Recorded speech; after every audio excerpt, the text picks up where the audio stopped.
Hey, so we are going to start having some of our reading lessons live, but today, because we're doing our math pre-assessment, we're going to start this unit off um, the way that we've been doing it with a recording. So today we're going to start a new reading unit, and so let's talk about. We're going to do a mystery unit. You already figured that out, or maybe I told you. Last week you solved a mystery. How did Little Red start off to solve the crime? Well, I know you guys have lots of thoughts about what you did. And I listened to you as you were solving it. Some of you guys stayed after during office hours and stuff. It was really fun to hear what you guys were thinking. So some of the things I heard were look for clues or ask questions about when Little Red last saw the clock hands, or ask questions about what other people saw or what they were like, or when did they realize the clock hands were missing. So you know that when you're in the middle of a mystery, you have to ask lots and lots of questions. And that's exactly what you did. So then we went around Tailtown and we gathered up all the clues. We had 5 clues. We found fingerprints and red thread, and we learned that the culprit was sly and could fly, and finally that the culprit was young. And that's how you figured out that it was Peter Pan. So the mystery is solved. You solved this fantastic mystery. Well, as it turns out, this reading unit is going to be kind of similar. And I think that what we have just done can help us as we begin our new unit. So solving mysteries in real life is similar to solving mysteries in books. So cool.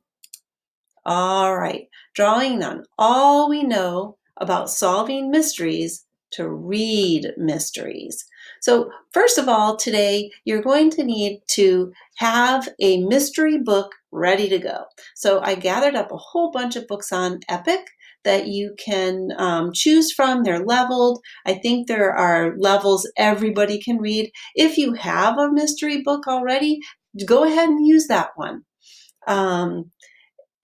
Let's see. So today I want to teach you that once a reader realizes that a book is a mystery, the reader first has to say, what's the mystery? And who is the crime solver? So this is our new read aloud, The Absent Author by Ron Roy. I have it right here, although I haven't taken out of the package yet, but I'll do that. So what kind of book is it?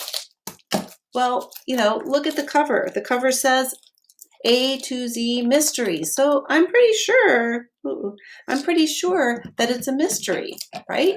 I'm going to look over the book the way I always do, and if I can ever get it out of the package, I'll do it with a real book instead of using the slide. Yay, I get to open a new book. There, finally. Okay. Ooh, got it. Oh no, it's not so the first thing I do is I look at the book and I notice the cover. So you guys look at the cover. There's a bookstore. It says The Absent Author. Okay. All right. I'm going to read the back of the book. And I think that's on the next slide. So I can scoot up to the next slide. Oh, no, it's not. Okay. So the back of the book says, a famous writer is coming to Green Lawn. Dink rushes to the bookstore to meet his favorite author, Wallace Wallace. Yeah. And get all his books signed. But the author never shows up. Where is Wallace Wallace? It's up to Dink and his friends Josh and Ruth Rose to track him down. All right. So then I'm going to ask the questions that every mystery reader should ask. What is the mystery? And who is the crime solver? So in this mystery, I'm thinking that since the title says an absent author, it must be that the mystery is, where is the author? The second thing is, what is the crime? Well, not really sure what the crime is. Doesn't say. Didn't really say on the back of the book. Let's see here. Let's go back to this one. So what's the mystery?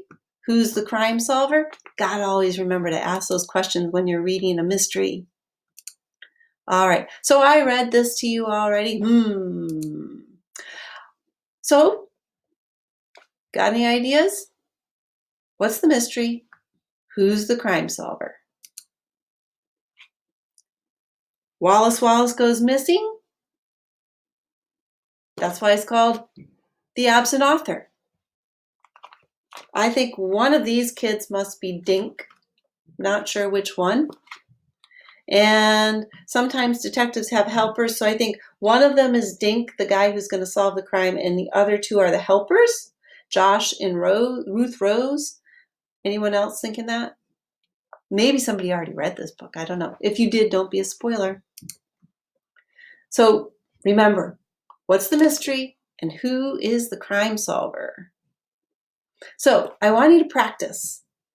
Get your book and then take a look at the back of the book or the cover in the case of Epic, because it doesn't have the back of the book.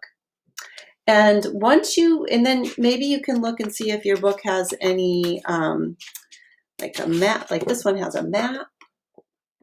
Some books have taped chapters. Look at that and see if you can figure out what's going to happen in this book. And then ask yourself these questions. What's the mystery? Who is the crime solver? I want you to do that right now. So pause the video and then come back to me. I'll pause mine too. All right.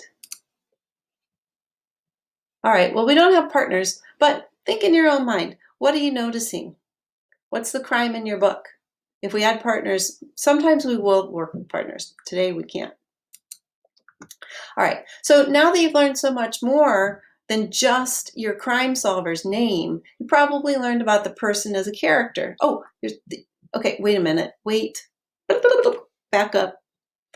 So pause the video, do your reading, read the first couple chapters, and then come back and I'll just do this right now since it's right here, but you should have learned about your person, the character, and what he or she is like and not like.